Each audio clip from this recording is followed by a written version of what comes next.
Deus Trino, Criador, sustentador de todas as coisas, pela obra perfeita, plena do Senhor Jesus Cristo, o nosso Salvador. Pai, nós estamos contentes pela adoração que podemos realizar como povo do Senhor. Queremos também te bendizer pela graça permanente em nossas vidas. Pai, nós queremos rogar nesse momento, trazendo as nossas súplicas ao Senhor e as nossas orações de petições, dependendo completamente da graça e da soberania do Senhor. Nós queremos trazer os nossos motivos de preocupações e lutas, lembrando as nossas enfermidades e as nossas famílias que têm lutado contra doenças. Nós pedimos pelas nossas crianças que têm sofrido muito nesse tempo, nessa mudança de estação e temperatura, essa inconstância. Queremos rogar ao Senhor que o Senhor proteja e guarde, preserve as nossas crianças e a sua saúde nesse momento de outono, onde elas são tão afetadas nessa inconstância do clima. Mas nós queremos também pedir por aqueles nossos parentes, nossos queridos amigos que estão passando por doenças severas, doenças graves. Pai, tem misericórdia, cura esses nossos amigos, cura esses nossos parentes, esses nossos familiares que têm lutado contra doenças severas como câncer, por exemplo. Nós clamamos ao Senhor que o Senhor opere na vida deles, seja de forma extraordinária, milagrosa, miraculosa, ou seja, pela graça estendida através dos meios comuns, como tratamentos médicos. Por qualquer que sejam os meios, nós sabemos que vem do Senhor a vida e a cura, e por isso nós clamamos com humildade e confiança somente no Senhor, que o Senhor cure os nossos amigos, nossos familiares que estão enfrentando doenças graves. Tem misericórdia, Pai. Cura, salva. Mas nós queremos também rogar ao Senhor e pedir com gratidão no nosso coração pela nossa amada Igreja Mãe, Igreja Batista da Graça. Mais uma vez nós queremos nos lembrar dessa amada igreja, do seu testemunho, de como ela tem se mantido fiel ao Senhor na proclamação do Evangelho, na pregação da salvação no nome de Jesus. E nós te bendizemos por essa igreja, mas também queremos trazer a nossa súplica por ela, pedindo que o Senhor abençoe essa igreja e que ela seja mantida perto de Cristo, perto da Escritura, sendo farol, sendo sal, sendo luz, aonde ela está ali em São José dos Campos. Abençoa os membros daquela igreja, abençoa os pastores daquela igreja. Pastor Gilson, seu presidente, Pastor Tiago, Pastor Vinícius, Pastor Valdir, Pastor Daniel. Dá a esses homens um coração piedoso e submisso ao Senhor. Que eles sejam instrumentos nas tuas mãos para preservar a doutrina de Cristo naquela igreja, o ensino apostólico naquela igreja, para que ela cada vez mais floresça em testemunho fiel e em salvação. Glória ao teu nome. Pai, mais uma vez nós vamos nos voltar à Escritura e nós queremos mais uma vez pedir a tua misericórdia e a tua graça sobre nós. Nós vamos ouvir a tua palavra, que cremos ser infalível, cremos ser inerrante, e cremos ser inspirado, e cremos ser eterna e útil para a nossa edificação. Pai, nós queremos viver em submissão ao Senhor. Por isso, que o teu Espírito possa agir em nós e nós recebamos do teu Espírito convicção, confrontação, sujeição, obediência à tua palavra. Fala conosco, fala conosco. É a nossa oração, no nome santo de Jesus. Amém.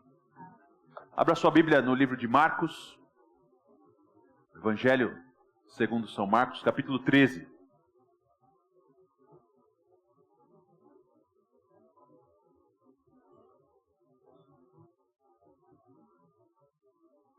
Evangelho segundo São Marcos, capítulo 13.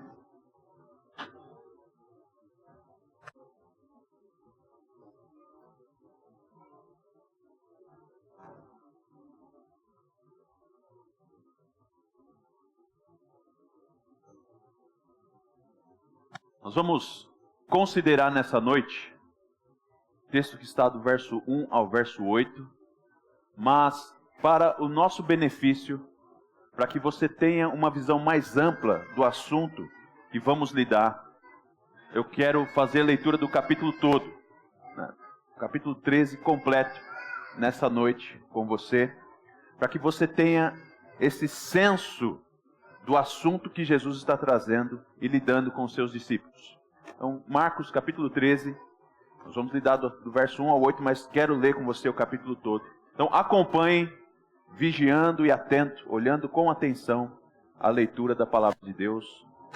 Marcos capítulo 13 diz assim: Quando Jesus estava saindo do templo, um dos seus discípulos lhe disse: Mestre, que pedras, que construções! Mas Jesus respondeu: Você está vendo essas grandes construções? Não ficará aqui pedra sobre pedra que não seja derrubada. Jesus estava sentado no Monte das Oliveiras, diante do templo, quando Pedro, Tiago, João e André lhe perguntaram em particular: Diga-nos, quando essas coisas vão acontecer? E que sinal haverá quando todas elas estiverem para se cumprir? Então Jesus começou a dizer-lhes: Tenham cuidado para que ninguém os engane. Muitos virão em meu nome dizendo: Sou eu, e enganarão a muitos. Quando vocês ouvirem falar de guerras e rumores de guerras, não se assustem. É necessário que isso aconteça, mas ainda não é o fim.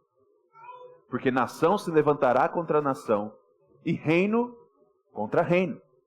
Haverá terremotos em vários lugares e também fomes. Essas coisas são o princípio das dores. Estejam de sobreaviso, porque as pessoas os entregarão aos tribunais e às sinagogas.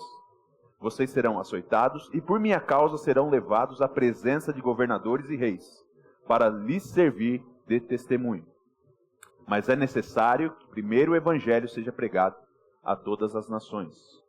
Quando, pois, levarem vocês para os entregar, não se preocupem com o que irão dizer, mas digam o que lhe for concedido naquela hora. Porque não são vocês que estão falando, mas o Espírito Santo. Um irmão entregará à morte outro irmão, e o pai entregará o filho. Haverá filhos que se levantarão contra os seus pais e os matarão. Todos odiarão vocês por causa do meu nome. Aquele, porém, que ficar firme até o fim, esse será salvo. Quando, pois, vocês virem um abominável da desolação situado onde não deve estar, quem lê entenda, então os que estiverem na Judéia fujam para os montes.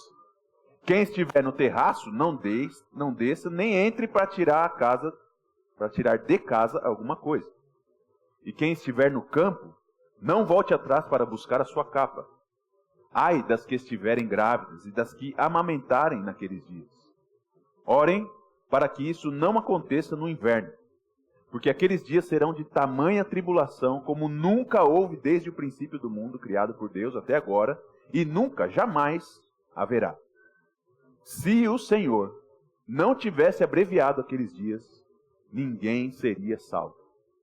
Mas, por causa dos eleitos que ele escolheu, Deus abreviou tais dias. Então, se alguém disser a vocês: olhem, aqui está o Cristo, ou olhem, ali ele está, não acreditem, porque surgirão falsos cristos e falsos profetas, operando sinais e prodígios, para enganar, se possível, os próprios eleitos. Estejam de sobreaviso. Tudo isso tenho predito a vocês. Mas naqueles dias, após a referida tribulação, o sol escurecerá, e a lua não dará a sua claridade. As estrelas cairão do firmamento, e os poderes dos céus serão abalados. Então verão o Filho do Homem vindos nas nuvens, com grande poder e glória. E então ele enviará os anjos e reunirá os seus escolhidos dos quatro ventos, da extremidade da terra até a extremidade do céu. Aprendam, pois, a parábola da figueira. quando já os seus ramos se renovam e as folhas brotam, vocês sabem que o verão está próximo. Assim também vocês, quando virem acontecer essas coisas, saibam que está próximo às portas. Em verdade lhes digo que não passará esta geração sem que tudo isso aconteça. Passará o céu e a terra, porém as minhas palavras não passarão. Mas a respeito daquele dia ou da hora, ninguém sabe, nem os anjos no céu, nem o Filho, senão o Pai. Estejam de sobreaviso e vigiem, porque vocês não sabem quando será o tempo. É como um homem que, ausentando-se do país, deixa a sua casa, dá autoridade aos seus servos, a cada um a sua obrigação, e ao porteiro ordena que vigie. Portanto, vigiem, porque vocês não sabem quando virá o dono da casa, se à tarde, se à meia-noite, se ao cantar do galo, se pela manhã, para que, vindo ele inesperadamente, não encontre vocês dormindo.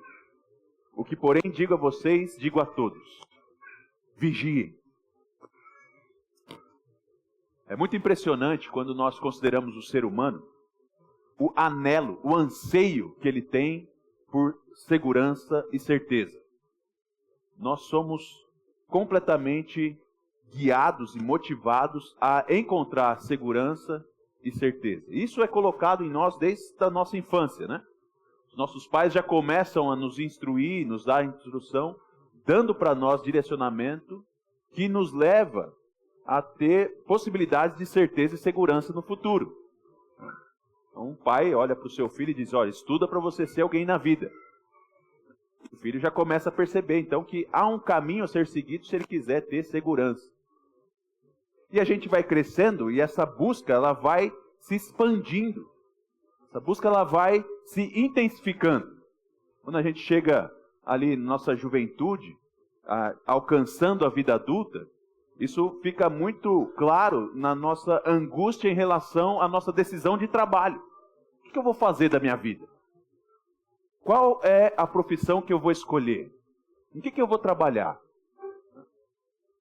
Qual o caminho que eu devo ter para que eu tenha o quê? Segurança. Para que as coisas deem certo na minha vida. Eu quero que tudo funcione bem. Então qual é a faculdade que eu preciso fazer? Ou qual é o curso que eu preciso fazer? Qual é o trabalho que eu devo fazer? Não é à toa que muitos buscam o serviço público. Por quê? Porque ele promete estabilidade. E é isso que eu quero. Quero ter estabilidade, quero segurança, quero certeza. A mesma coisa nos nossos relacionamentos. O jovem, ele procura, quando ele está focado em ter relacionamento sério, procura alguém onde ele vai ter certeza de que aquele relacionamento vai dar certo. Então ele pensa, o homem procura uma esposa que ele vê sinais de que ali terá um casamento, né, que vai dar certo, que as coisas vão funcionar. E aí ele pergunta: será que essa é a moça que eu devo me casar? Será que ela tem os elementos de alguém que vai ter um relacionamento sério e duradouro para sempre? E que o meu casamento então vai dar certo?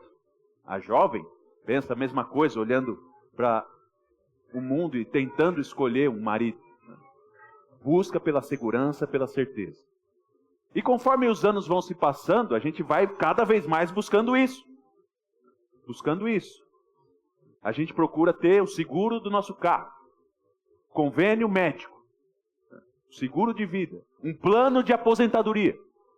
E todas essas coisas tentam dar resposta para o nosso anseio e o nosso anelo de que nós queremos ter a certeza do que vai acontecer. E de que tudo vai dar certo. Que as coisas vão acontecer do jeito que eu planejo e que eu vou ficar bem. Eu vou ficar bem. Essa é uma realidade humana, não é só uma realidade dos nossos dias, mas ela é da humanidade de todos os tempos. E o trecho que nós acabamos de ler, nós vemos o Senhor Jesus endereçando a esse anelo, esse anseio dos discípulos em saber, em ter segurança a respeito do futuro. O texto de Marcos, capítulo 13, começa dando sequência àquela sequência de perguntas e respostas que Jesus fez e respondeu no templo. Várias pessoas se achegaram a Jesus para fazer perguntas para ele, para interrogá-lo, algumas delas para tentá-lo, tentar desfazer o ensino de Jesus, ou tentar mostrar que Jesus não passava de um charlatão. E Jesus responde muito bem, e Jesus sempre consegue derrubar essas pessoas e a tentativa delas de denegrir o seu ministério e a sua pessoa. E depois dessa sequência de ensinos do Senhor Jesus no templo, que termina com aquela ensino que a gente viu na semana passada, da consideração que Jesus faz da oferta daquela viúva, eles estão deixando o templo. Hoje, todo o capítulo 12, todas aquelas conversas que Jesus tem no templo, eles estão saindo do templo. E conforme eles estão saindo do templo, os discípulos, que são, irmãos, uns capial da Galileia, né, eles começam a demonstrar sua impressão, né, pelo templo. Como aquilo era estrondoso, maravilhoso. E era mesmo. O templo nos dias de Herodes era algo suntuoso, gigantesco, grandioso. Para você ter uma ideia, as medidas do templo já demonstram mais ou menos como era grande, ou como era algo grandioso. Então, a parede norte do templo tinha 315 metros. A parede sul, 280. A parede oeste, 488 metros. E a parede leste, 470 metros. Se você é meio nostálgico igual eu, talvez esse monte de número não representa nada. Mas, para te dar um pouco mais de percepção, se você pegar aqui da frente do nosso local de reunião e sair sentido bairro Vila Branca, até a rotatória são 400 metros. Então, imagina, a lateral oeste e leste são maiores do que essa distância toda. A área total do templo era de 144 mil metros quadrados. 144 mil metros quadrados. É gigante. É gigantesco. Então, a área já era algo impressionante. E além da área ser impressionante, o negócio ser muito grande, a construção em si também era impressionante. As pedras usadas no templo eram enormes. A média comum das pedras eram de 2 metros de largura, 2 metros de altura por 3 metros de comprimento. Pensa isso, irmão. São pedras. 2 metros de altura, 2 metros de largura por 3 metros de comprimento. Eu tenho 1,80 m. Então a largura e a altura dessas pedras eram maiores do que eu, em 20 centímetros. Agora, tinham pedras maiores que chegavam a 11 metros de comprimento, por 4,5 de largura, por 3 de altura, pesando aproximadamente 50 toneladas. Então é impressionante. É realmente impressionante. Minha esposa ama a cidade de Paraty, né? E eu tive a grande iluminação celestial de levar ela naquele lugar um dia para celebrar o nosso casamento. E ela amou, e agora tem um super trunfo. Toda vez que eu quero agradar minha esposa e eu tenho condição, eu levo ela para Paraty. É um lugar bonito mesmo, é muito bonito. E a gente anda naquela cidade e impressiona aquela construção, né, do século XVIII. Aquelas pedras que não chega nem perto dessas pedras aqui do templo. Né? Pedras de 50 centímetros por 50.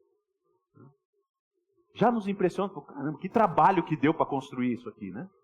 Agora imagina esse templo com pedras de 2 por 2 por 3, 11 por 4,5 por 3. Coisa impressionante. E os discípulos, esse bando de capial da Galileia, está impressionado com isso. Estão impressionados. Uau! Senhor, que pedras, não? Que construções! Que coisa sensacional aqui! É realmente impressionante. Jesus já dá uma primeira resposta para eles a respeito dessa impressão que eles têm do templo.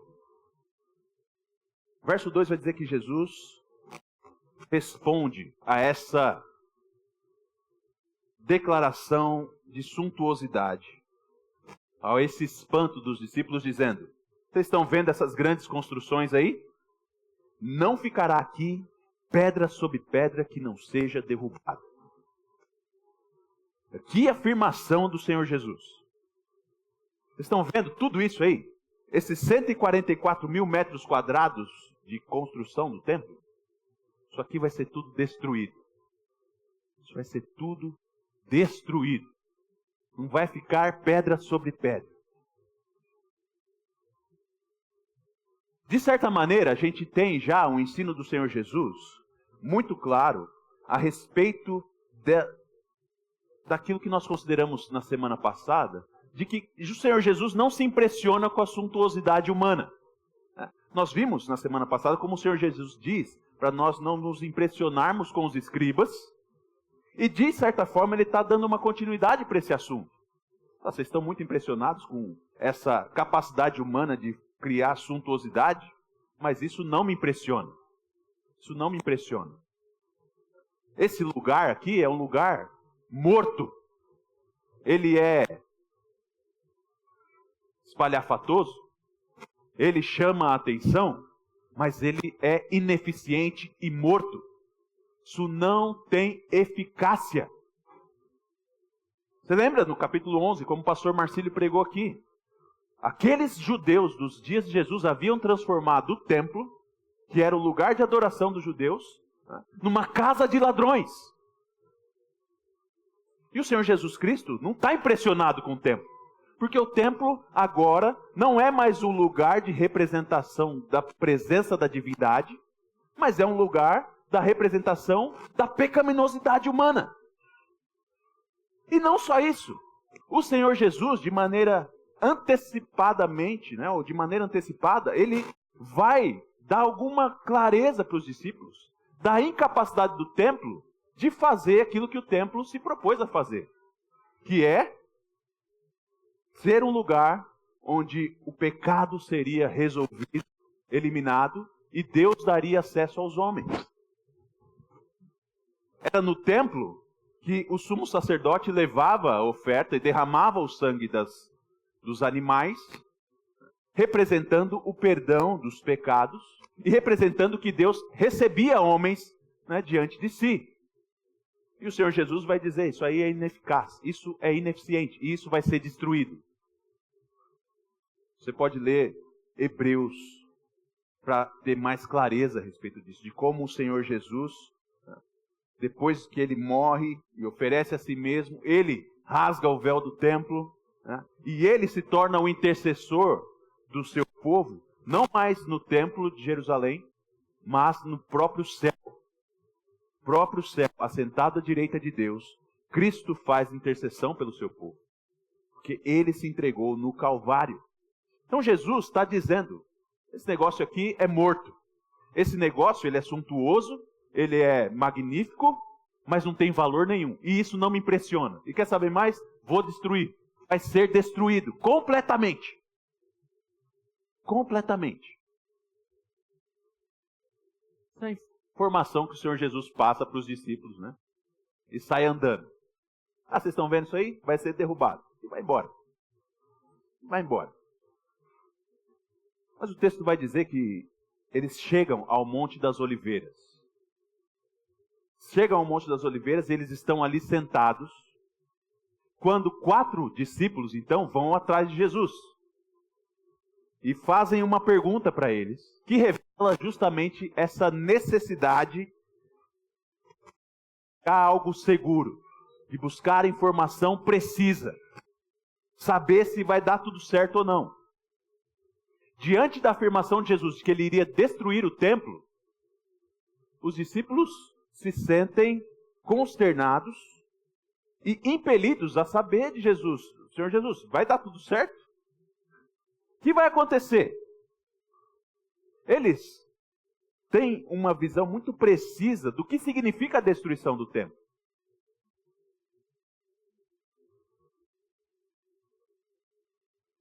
Se você ler Mateus 24, vai deixar mais amplo essa pergunta dos discípulos. Qual que é a pergunta?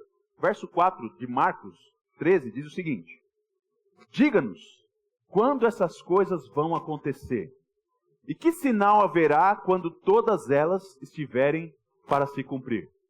Marcos, como está escrevendo para os romanos, ele dá uma resumida na pergunta. Mas Mateus, como escreve para judeus, ele esclarece ainda mais o que os discípulos estão interessados em saber e quais são as associações que os discípulos fazem. A pergunta dos discípulos é: quando essas coisas vão acontecer? E que sinais há de que elas vão se cumprir? De que o Senhor vai voltar? E de que será o fim do mundo? E de que chegou o fim do mundo? Essa é a pergunta, esse é o anseio dos discípulos. Diante da afirmação de Jesus de que o templo seria destruído, a associação que eles fazem é: o mundo vai acabar. Não vai ter mais templo.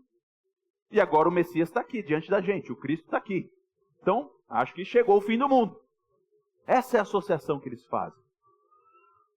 E isso gera neles essa insegurança e essa incerteza.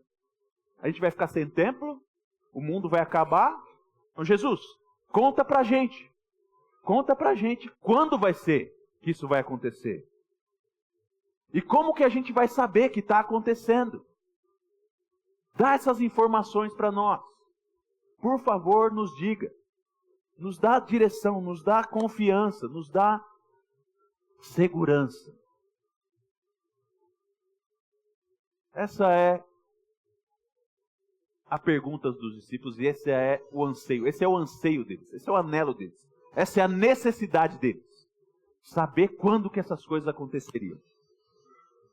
Saber como eles saberiam que essas coisas estão acontecendo.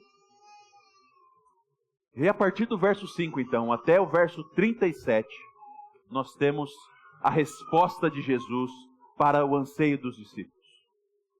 Do verso 5 ao verso 37, nós temos a resposta de Jesus para o anseio dos discípulos. A angústia dos discípulos. O desespero dos discípulos diante da informação: o mundo vai acabar. O mundo vai acabar. Me diz o que vai acontecer. A resposta de Jesus, ela tem dois fatores importantes. Porque Jesus responde os discípulos, mas não da maneira que eles queriam ser respondidos. Não da maneira que eles queriam ser respondidos. Então, a resposta de Jesus, de certa forma, é um banho de água fria nos discípulos, mas é, ao mesmo tempo, a misericórdia do Senhor em trazer para eles não o que eles querem, mas o que eles precisam. Porque eles perguntam quando. E a resposta de Jesus é: ninguém sabe quando. Ninguém sabe quando. A gente viu isso no final e a gente vai considerar isso mais precisamente, de maneira mais profundamente, nos sermões seguintes. Jesus vai dizer: não, vocês não sabem quando. Mas Jesus vai chamar a atenção deles para uma realidade mais necessária, que eles precisam saber. E essa resposta de Jesus, ela vai ter como instrução o chamado à vigilância, o chamado à atenção, um chamado à segurança em Jesus somente. Jesus vai chamar os seus discípulos a estarem atentos, estarem de sobreaviso, a terem cuidado. Olha os termos que estão aí no 5. Jesus vai dizer: tenham cuidado. Essa mesma palavra do grego, tenham cuidado, ela é traduzida e aparece mais 4 vezes aqui. Mais 3 vezes, aliás. O verso 9, ela é traduzida como estejam de sobreaviso. No verso 23, estejam de sobreaviso. No verso 33, estejam de sobreaviso. Tomem cuidado, tenham cuidado, estejam de sobreaviso, estejam de sobreaviso, estejam de sobreaviso. O verbo grego usado aqui é o verbo veja. Fica de olho. Fica de olho. Abram os olhos. Estejam de sobreaviso. Tenham cuidado. Tenham cuidado. Essa é a grande instrução do Senhor como resposta ao anseio dos discípulos. Tenham cuidado. Estejam de sobreaviso. E ele vai fazer essa afirmação de uma maneira muito direta, porque essa é a grande necessidade dos discípulos. O Senhor Jesus vai dizer algo que vai, de certa forma, ir contra qualquer expectativa que os discípulos estavam naquele momento.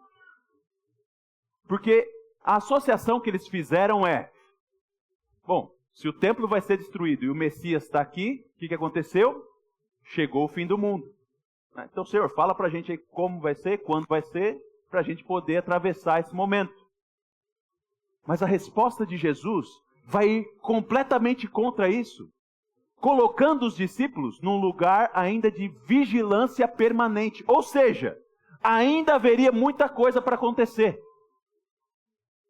Embora eles imediatamente fizeram a associação, o templo será destruído, o Messias está aqui, acabou o mundo, Jesus vai ir contra isso dizendo: tenham cuidado. Ainda tem coisa para acontecer.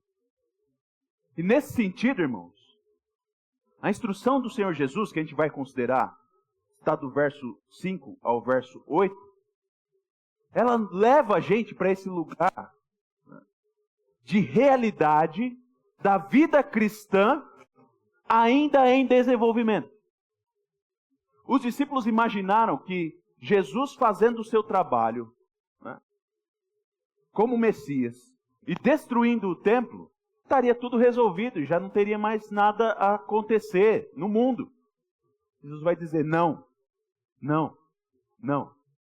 A vida ainda vai acontecer para vocês. E não só para vocês, mas para muita gente. Essa é a primeira coisa que eu quero chamar a atenção de vocês. Então. O Senhor Jesus dá aos discípulos uma realidade de que a obra do Senhor ainda não está completa. A obra do Senhor ainda está em andamento. Deus ainda está realizando alguma coisa. Não é pelo fato de que o templo já foi destruído, que o Messias já veio e já realizou aquilo que ele precisava fazer, que o mundo já terminou. Não. O Senhor ainda tem uma obra que ele está realizando. Nesse sentido, os apóstolos, os discípulos e toda a igreja precisa entender isso. Que o seu encontro direto com o Messias não representa que acabou tudo. Ainda há uma necessidade de viver a vida. Até que chegue o momento onde o próprio Deus, com conhecimento que pertence somente a Ele, vai dizer: acabou tudo. Enquanto esse momento não chega, nós precisamos estar dispostos a viver a vida nessa terra conforme a orientação de Jesus Cristo. E a orientação de Jesus Cristo então é essa: tenham cuidado. Vamos ler de novo do verso 5 ao verso 8. Tenham cuidado para que ninguém os engane. Muitos virão em meu nome dizendo: sou eu, e enganarão a muitos. Quando vocês ouvirem falar de guerras e rumores de guerra, não se assustem. É necessário que isso aconteça, mas ainda não é o fim. Porque nação se levantará contra nação, e reino contra reino. Haverá terremotos em vários lugares e também fomes. Essas coisas são princípio das dores. O Senhor Jesus dá uma resposta inicial que Ele mesmo depois vai desenvolver esses dois assuntos. E tem dois alertas do Senhor Jesus aí, duas instruções dele. A primeira é: tenham cuidado para que ninguém vos engane. Tenham cuidado para que ninguém vos engane, porque vão surgir pessoas tentando enganar vocês. Essa é a primeira instrução do Senhor Jesus. Muitos vão chegar dizendo: sou eu sou o Cristo. E vão enganar muitos. Essa é a primeira orientação do Senhor Jesus. Tenham cuidado para vocês não serem enganados. E esse assunto o Senhor Jesus vai destrinchar, estabelecer e aprofundar do verso 9 ao verso 23. E a gente vai ver isso na semana que vem. O segundo ponto do Senhor Jesus está no verso 7. Vocês vão ouvir falar de guerras e rumores de guerras, nação se levantando contra nação, reino se levantando contra reino. Mas não se assustem. Não se assustem. Não tenham medo. Não tenham medo. É necessário que isso aconteça. É necessário que isso aconteça. E essas coisas são os princípios da dor. E isso o Senhor Jesus vai aprofundar mais para frente também, vai desenvolver isso, vai desenrolar o assunto das guerras, dos terrores, e a gente vai ver isso daqui 2 semanas. Como essas questões vão se impor nos fins dos dias. Mas ele dá esse resumo inicial respondendo essa pergunta, trazendo à mente dos discípulos uma clareza que eles precisam ter de confiança em Deus. Confiança em Deus. Tenham cuidado para que ninguém engane vocês e não se assustem. Meus irmãos, esse é um texto difícil. Um texto difícil. E qualquer pessoa que chega num texto desse, sabe, e diz assim, eu entendi tudo isso aqui, eu tenho a resposta clara na minha mente, ela está enganando você. Até os apóstolos não tinham clareza sobre esse assunto. Não tinham clareza sobre esse assunto. A gente leu aqui na nossa confissão de fé, como mesmo depois da ressurreição, eles fazem a mesma pergunta para Jesus. Senhor, é agora que vai acontecer? É agora. E Jesus dá um toco neles de novo. Não vos compete saber tempos que o Pai reservou para si. Não compete. E mais para frente, mais adiante, começou o grande burburinho na igreja dizendo, Jesus vai voltar e nada. O mundo vai acabar e nada. Tanto que Pedro, na sua segunda carta, precisa escrever para a igreja dizendo, gente, não desconfiem da promessa de Deus.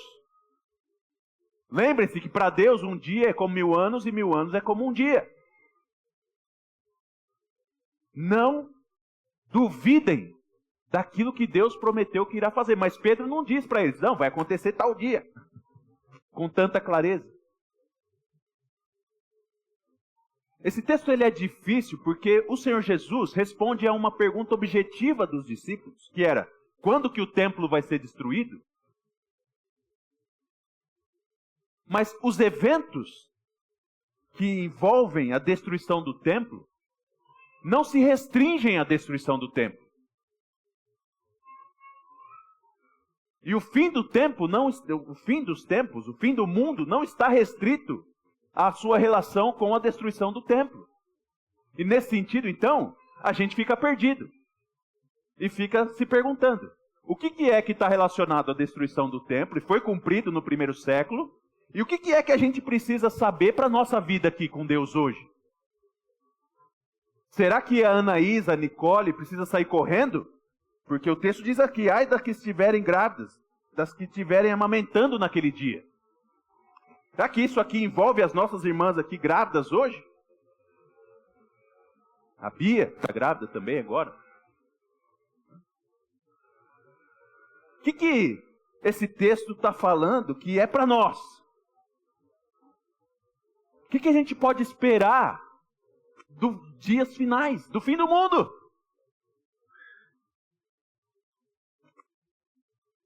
Há dificuldades grandes nesse texto. E há possibilidades de interpretações, elas existem. Elas existem. É possível que seja uma coisa, é possível que seja outra coisa.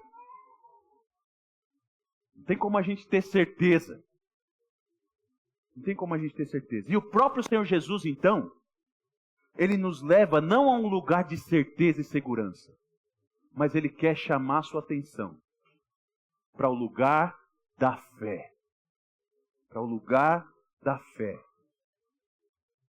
Enquanto essas coisas ainda não se realizam, enquanto você está vivendo nesse período onde o templo já foi destruído, mas o Senhor Jesus ainda não voltou e o fim dos tempos não aconteceu, você precisa ter cuidado para não ser enganado e não se assustar com o terror do mundo. Porque essas duas coisas vão tentar te derrubar. Essas duas coisas vão ser tentações para você se afastarem de Cristo e parar de confiar em Cristo. Porque essas coisas são justamente as coisas que nos trazem o quê? Insegurança. Nos trazem dúvida. Nos trazem medo. A gente fica sem saber. Então, por exemplo, vou tentar dar ilustrações para vocês isso aqui. Eu estou aqui ensinando vocês toda semana. Ensino no domingo, ensino na terça. Falo a respeito da Escritura. E aí, você está lá no seu Facebook, ou no seu Instagram, ou sei lá qual é a rede social que você costuma usar, né? E aparece alguém lá com uma revelação nova, especial, dizendo para você coisas a respeito do Cristo, a respeito de Cristo e a respeito dessa pessoa, né? Se chamando profeta de Deus. Isso gera em você? Gera dúvida. Opa, quem é que está certo? Pastor Rubem ou esse cara aqui da internet? Gera dúvida. Gera dúvida. E nesse ponto aqui, meu ponto não é simplesmente dizer que eu estou sempre certo. Não, não é isso. Mas é dizer que quando há conflitos de informação, nós ficamos duvidosos. E com dúvida a gente fica inseguro. E a gente fica perdido. E o Senhor Jesus então diz: tenham cuidado para não ser enganados. Tenham cuidado para não ser enganado. Há um lugar de segurança que você precisa estar fundamentado. Muitas vozes vão tentar ganhar você. Muitas vozes vão tentar influenciar você. E você precisa tomar cuidado. Ficar de olho. Com os ouvidos abertos. Para não ser levado. Conheça a Escritura, conheça a minha palavra, conheça o Senhor, conheça quem Jesus é. Porque se alguém diz, eu sou o Cristo, você precisa ser capaz de responder se aquela pessoa é o Cristo ou não. Se eu estou guiando vocês aqui para um lugar, para longe, afirmando que Jesus de Nazaré é o Cristo e ele não for, vocês precisam ter cuidado. Porque eu estou afirmando que esse homem do primeiro século é o próprio Deus.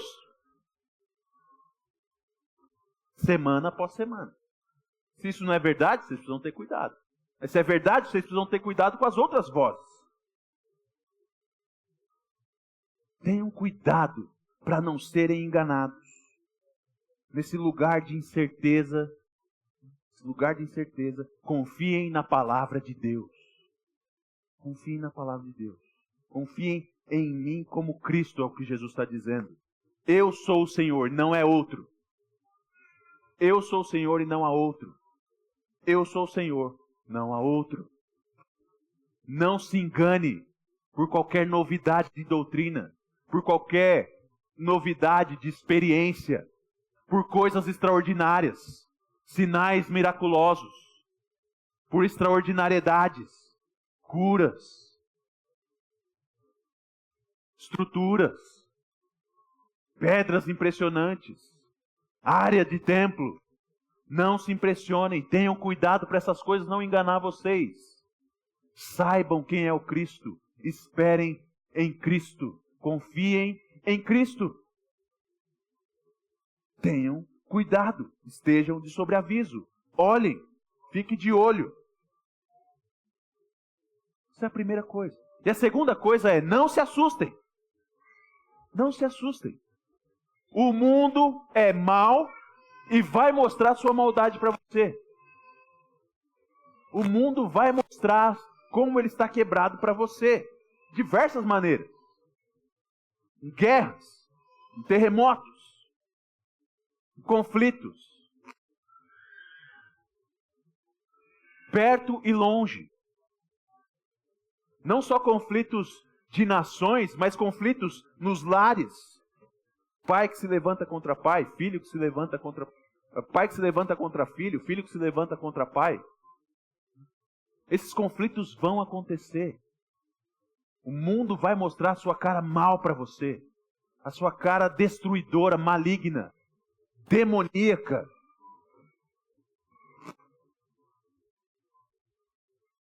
E diante dessa realidade, não se assuste. Não tenha medo. Confie no Senhor. Confie que Deus está no controle. Ele está realizando a sua obra. Ele não perdeu o controle do mundo e está ali desesperado para saber como retomar. Não. Todas essas coisas estão debaixo da ação soberana e do controle governamental do nosso Deus. Então não se assustem. Não se assustem. Não tenham medo. Fiquem em paz. O Senhor Jesus deixa isso claro. As guerras nos colocam em insegurança. Conflitos nos colocam em insegurança. Eu falo muito isso, né? Não sei se eu falo muito, mas procuro falar. Meu relacionamento com a Luciana fala muito, ou influencia muito no meu relacionamento com Deus. No dia que a minha esposa está mal comigo, eu me sinto desprezado pelo próprio Deus. Não que ela seja divina na minha vida. Calma lá, vou tentar. Mas isso influencia. Se minha esposa gosta de mim, imagina Deus. Né? E minhas filhas gostam de mim, imagina Deus, que vê meu coração. E a gente é fraco assim. E esses conflitos, eles influenciam a gente nesse nível. Quando a gente tem guerra acontecendo no nosso país, graças a Deus a gente não vive isso aqui, mas imagina só. Você está na sua casa, de boa, e cai uma bomba em cima da sua casa. Você fala, Deus não me ama, com certeza. Deus não me ama. E o Senhor Jesus está dizendo, não se assustem com essas coisas. Não deixem que isso molde ou influencie a sua visão, a sua confiança em Deus Trino. Porque Deus permanece no controle. E essa é a instrução inicial de Jesus, então, irmãos. E a influência que Ele nos dá, a resposta que Ele nos dá é essa. Não se apegue ao tempo. Não se apegue ao quando. Mas confia no Senhor. Não deixe essa sua insegurança humana, essa sua vulnerabilidade humana, determinar aquilo que Deus está fazendo. Mas se entregue em confiança a Deus. Lembre-se do Cristo. Esteja atento para não ser enganado. E não se assuste com o terror do mundo. Lembre-se do Cristo. Esteja atento para não ser enganado. Não se assuste com o terror do mundo. Essas são as palavras que o Senhor Jesus vai dar em resposta aos discípulos. E elas são muito importantes para nós. Porque a gente está louco para saber qual é a resposta, como vai ser o verso 24. Né? Como é que é esse negócio aí do sol se escurecer e a lua não dar sua claridade? Isso move a nossa curiosidade. Mas a resposta de Jesus é, no verso 32. Daquele dia e hora, ninguém sabe. Então vigiem, estejam atentos e não se assustem. Confiem plenamente no Deus de vocês, que Ele está no controle de todas as coisas. Amém? Nas próximas semanas nós vamos trabalhar isso. Eu vou tentar ser mais direto no assunto como a escatologia. Mas a resposta de Jesus, ela nos coloca onde a gente precisa estar. Independência completa no Senhor.